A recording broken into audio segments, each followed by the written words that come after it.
Roger Weiland with you on Big Board Sports 104.5 The Team on this Friday morning edition, and a great day.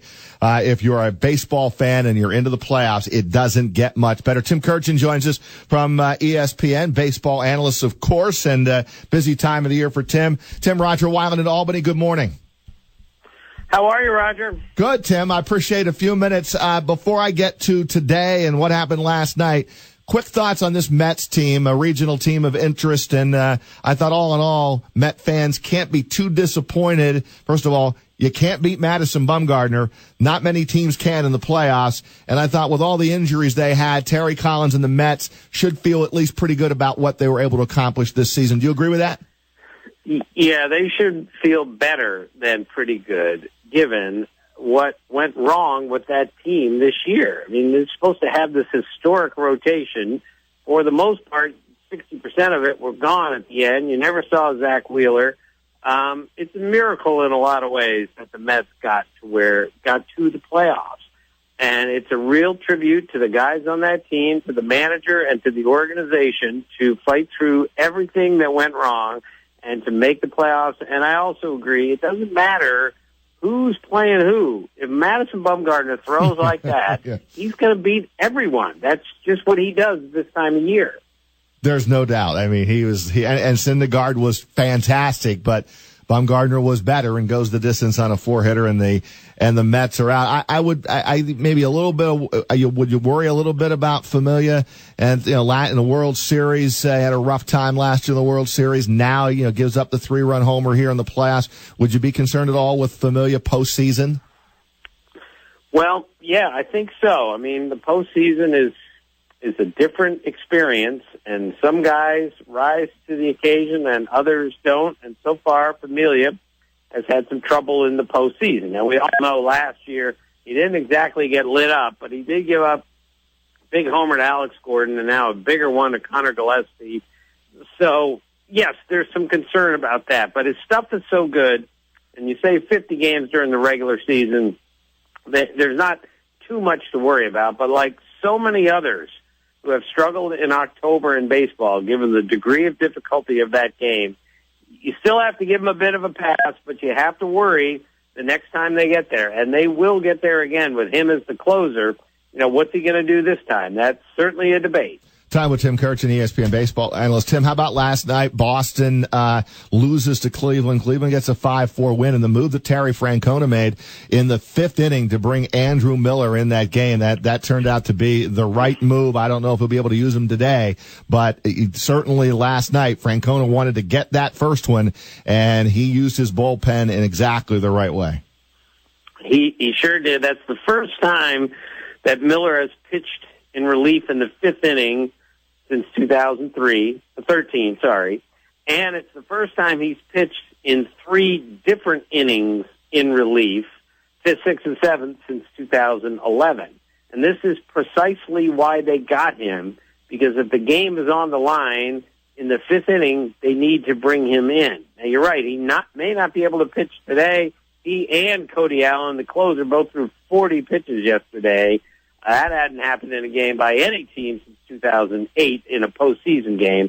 But they also have Corey Kluber going today, so you would think, logically, they won't need Miller and Cody Allen quite as much as they did yesterday. They knew with Trevor Bauer we're going to have to go early, and I just love it that they went early to a closer, essentially, pitching in the 5th inning. Sometimes you got to do that if you're going to advance. Yeah, just go away from the script, right? You got to do what you need to do to win the game, and that's what Francona did. And now David Price, Tim, 0-7, 5.27 ERA, and 8 career postseason starts. He needs to pitch big today to get Boston a victory to even this series up.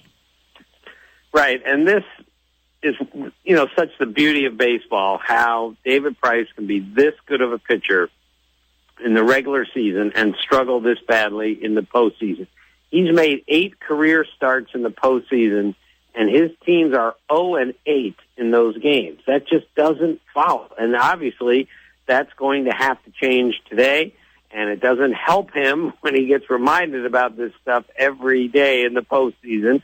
But this is how it works in baseball. It doesn't really work like this in other sports, our best basketball players don't average 28 a game in the regular season and score 7 a game in the postseason. It doesn't work that way, but it does in baseball.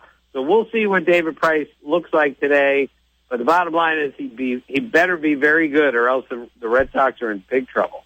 Hey, Tim, Zach By hanging out in studio with Roger. First of all, thanks for coming on the show and getting back to me. But I have to ask you, earlier in the show, I equated today's lineup of baseball games almost like the first day of the NCAA tournament, just from start to finish. Early in the afternoon, you got Toronto, Texas, Boston, Cleveland, the Dodgers and the Nationals, and the Giants and the Cubs. Of those matchups, which one are you personally most looking forward to? Well, that's a great comparison, Zach. The only difference, of course, is that we have no idea who's going to win today. On that first day of the NCAAs, we know there are going to be a bunch of blowouts. Today, we have no idea, and that's what makes it so great. And to answer your question, I think I'm going to look forward most to Max Scherzer against Clayton Kershaw. Kershaw has never lost to the Nationals. He's 8-0 with an ERA under 1 against them in his career. Max Scherzer, who I think is going to win the Cy Young in the National League this year, he's won his last 8 decisions. So this is a battle of 2 great heavyweight pitchers here. Well, one, the best of his generation, Clayton Kershaw. Scherzer is just unhittable when he's right. So of all the great games today, and there are 4 great ones, I think that's the best one, the Nationals and the Dodgers. Tim, can San Francisco knock out Chicago, or is this a Cubs year and anything can happen in baseball? You give San Francisco a fighting chance against the Cubs? Oh, yeah, fighting chance for sure. And can they beat them? Absolutely they can beat them. But if you ask me who I think is going to win, I think the Cubs are going to win this series, partly because their bullpen is so much better than the Giants at this point. And I think their starting pitching, even with Bumgarner in there, is slightly better than the Giants, and their offense was significantly better than the Giants. The second half of the season, San Francisco got shut out 9 times the second half. With one warning, of course, they're the Giants. I saw them in the wild card game the other night in New York, talked to a bunch of their guys. They are a different group of guys this time of year. They're a dangerous team. I just think the Cubs are better. Yeah. Doesn't mean much in the postseason, but I think the Cubs will beat the Giants in 5 games in this series. You have the Cubs in the World Series opposite who? I have them opposite the Red Sox at this point. Ask me a little bit later today, and I'll tell you if I need to change that. But as you guys know, this is what is so great about this time of year.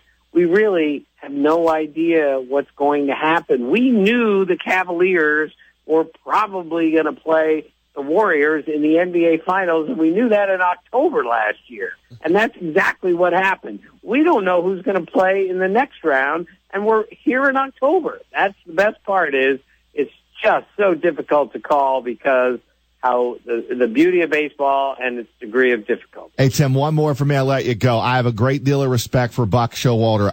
I don't know what the mindset of him was not getting Zach Britton into the game the other night, and they get beat. Can you make any valid excuse for him to get him off the hook here, or was this just not a good play on the part of a good manager in Buck Showalter? Well, he's a great manager, and it was not a good play to leave Zach Britton out of that game. Now, I'm all for not pitching him in the 9th or the 10th because the guys he had in there, Brad Brock, Aaron O'Day, those guys are really good, and the matchups were favorable. But when the 11th inning came and his best relievers were done, I would have brought Britton in that spot. I talked to Buck about it, and he didn't say yes or no, but it was a tricky spot to say the least. But I just don't see how in a winner-take-all game that the best reliever in the game, who had a historic season, 4 earned runs allowed, 1 earned run after April, and a 0.54 ERA. I just don't understand how he didn't get in the game at the first sign of trouble in the 11th inning. When Ubaldo Jimenez gave up a hit, that should have been it. But Buck chose not to bring him in, and he's going to have to live with that one. A great manager is going to be challenged on this for years to come. No doubt. Agreed 100%. Tim, we love your work, and have a great day. Busy one, busy weekend, busy time. We'll get back in touch, but thanks for a few minutes here on Big Board Sports. Okay, my pleasure, fellas. See you. Thank you, Tim. That's Tim Kurkjian, ESPN baseball analyst.